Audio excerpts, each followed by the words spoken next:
Bonjour à tous et bienvenue dans ce nouveau décryptage. Allez, on plonge direct dans le vif du sujet. Aujourd'hui, on va parler d'un environnement où la précision, c'est littéralement une question de vie ou de mort, mais où l'imprévu, il est inévitable. Je parle bien sûr du laboratoire de biologie médicale. En nous basant sur les recommandations du guide de référence 2025, on va transformer ces protocoles d'urgence souvent très denses en un plan d'action hyper pragmatique. L'idée, c'est vraiment de se mettre dans la peau d'un expert qualité qui forme son équipe. Qu'on parle d'une erreur d'identification, d'une panne de frigo ou d'un flacon qui se brise, croyez-moi, il y a une méthode pour tout maîtriser sans paniquer. Voici notre plan de match pour aujourd'hui. D'abord, un petit mot sur la philosophie de la qualité. Ensuite, on verra comment sécuriser les déversements chimiques, puis comment gérer les pannes matérielles. On enchaînera avec le gros morceau des non-conformités et on terminera avec l'analyse systémique et le fameux cycle PDCA. Bref, on va construire notre résilience étape par étape. Section 1. La philosophie de la qualité. Bon, avant même de parler de blues, de gants ou de procédures, il faut vraiment qu'on parle de l'état d'esprit. Parce que face à une crise, c'est notre réaction initiale qui va dicter la suite des événements.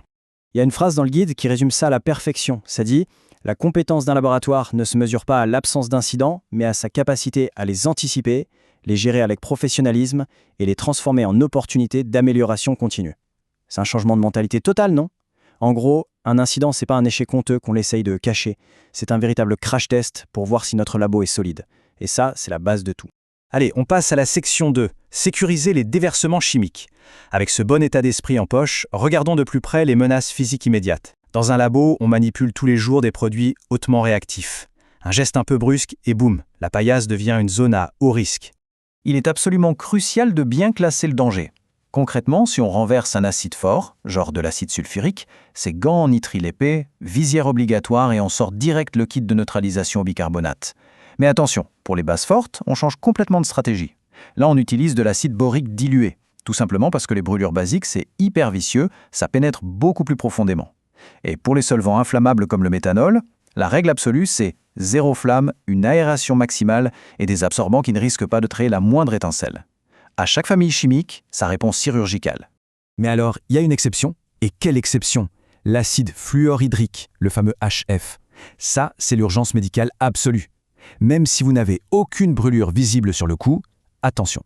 L'HF, ça pénètre la peau sans aucune douleur immédiate, mais ça provoque ensuite des nécroses terribles et une baisse du calcium dans le sang qui peut être mortelle. Donc si ça arrive, on ne se contente pas de passer un coup d'éponge. On appelle immédiatement les secours, on fait le 15. Point barre. Pour tous les autres déversements un peu plus classiques, voici votre checklist mentale en 5 étapes. 1. Protection immédiate. On s'équipe et on recule. 2. On confine. Et là, on utilise de vrais absorbants chimiques. On oublie le papier essuie-tout du coin lavabo. 3. Neutralisation sécurisée. 4. On jette tout ça dans des containers étanches et réglementaires. Et 5. Le signalement, la fameuse fiche d'incident. C'est mécanique, c'est précis, et pour de vrai, ça sauve des vies. Section 3. Panne d'équipement et défaillance environnementale. On laisse la chimie de côté un instant. Que se passe-t-il quand c'est le bâtiment ou les machines qui nous lâchent ? Parce que là, c'est la survie de milliers d'échantillons qui est en jeu. Imaginez un peu la scène. Coupure de courant général, le fameux blackout. Les étuves, les congélateurs à moins 80, les automates, tout s'éteint. Eh bien, la norme ISO 15189 est très claire là-dessus, il faut un plan de continuité. Pas de place pour l'improvisation dans le noir. Les priorités ? On transfère direct les analyses urgentes sur les machines de secours, on sécurise les prélèvements dans des frigos autonomes, on colle des étiquettes hors service bien visibles et on déclenche le plan de continuité. Ça peut même aller jusqu'à envoyer les tubes chez un labo partenaire s'il le faut. Et parfois, la panne est totalement invisible. Prenez le système de ventilation qui tombe en rade par exemple. Les vapeurs toxiques s'accumulent sans qu'on s'en rende compte. Le protocole ici, il est drastique. On isole la zone tout de suite, on prévient les collègues d'à côté et on attend bien sagement à distance. La règle d'or, c'est qu'il est strictement interdit de retourner bosser là-dedans avant qu'un expert technique ait donné son feu vert officiel. Ce qui nous amène à la section 4, la gestion des non-conformités. On s'éloigne un peu des risques physiques pour parler d'un sujet tout aussi critique, l'intégrité de nos données médicales, surtout pendant cette fameuse phase pré-analytique. Alors, faut bien faire la part des choses entre les différents niveaux de gravité. D'un côté, on a la non-conformité réglementaire, genre un bidon de réactif sans sa petite étiquette de danger. Bon, c'est pas bien, c'est dangereux, on est d'accord. Mais de l'autre côté, on a la non-conformité sévère, l'erreur d'identification du patient. Et ça, c'est le cauchemar absolu. Se tromper de couleur de tube, c'est embêtant, mais intervertir le nom de 2 patients, ça peut littéralement conduire à un faux diagnostic, ou pire, un traitement mortel. C'est vraiment la priorité numéro 1 en biologie médicale. Du coup, quand on tombe sur une anomalie pareille, la réaction doit être immédiate. Étape 1, on corrige le tir tout de suite. On annule l'analyse, on refait le prélèvement. Étape 2, on alerte les superviseurs et le service qualité dans la foulée. Et étape 3, on rédige une fiche d'action corrective et préventive, ce qu'on appelle une procédure CAPA. L'idée, c'est de tout tracer. L'impact, le responsable, les délais. On documente tout pour être absolument certain que ça n'arrive plus jamais. Allez, on passe à notre dernière partie, la section 5, analyse systémique et cycle PDCA. Parce que c'est bien beau de régler un problème sur le moment, mais comment on fait pour que ça ne se reproduise plus demain? C'est là que l'analyse entre en jeu. Et pour mener l'enquête, on a un outil super simple mais redoutable, la méthode des 5 pourquoi. Prenons un vrai cas. On a un patient stable, mais on trouve une glycémie hyper basse. Pourquoi? Parce que le tube est resté à température ambiante. Pourquoi? Parce que le transport a mis 3 heures. Pourquoi 3 heures? Parce que ce n'était pas marqué urgent dans le système. Pourquoi? Eh bien parce que le médecin n'a pas coché la case. Et le dernier pourquoi? Parce qu'en fait, il y avait un gros manque de formation sur la stabilité du glucose. Vous voyez? Le symptôme était biologique, mais la maladie, elle, était totalement systémique. Hop, on crée une petite formation, une alerte logicielle, et c'est réglé.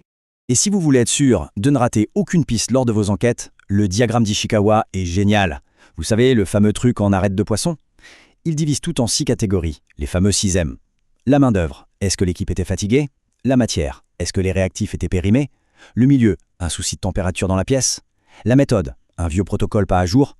Le matériel, une machine mal calibrée? Et enfin la mesure, un contrôle qualité un peu léger. C'est une vraie grille de lecture qui permet de décomposer le chaos d'un incident pour trouver les vrais coupables. Et pour verrouiller tout ça, on utilise la célèbre roue de Deming, le cycle PDCA, planifier, faire, vérifier, agir. C'est le moteur même de l'amélioration continue. On planifie notre solution avec nos 5 pourquoi, on l'exécute, ensuite on vérifie quelques mois plus tard lors d'un audit si ça marche vraiment, et on agit en transformant cette solution en un nouveau standard pour tout le labo.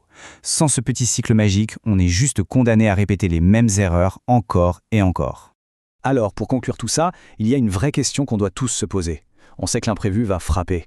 Que ce soit une coupure de courant, un flacon qui tombe ou un tube mal identifié, ça arrivera. La question c'est comment on va s'en servir pour devenir encore meilleur.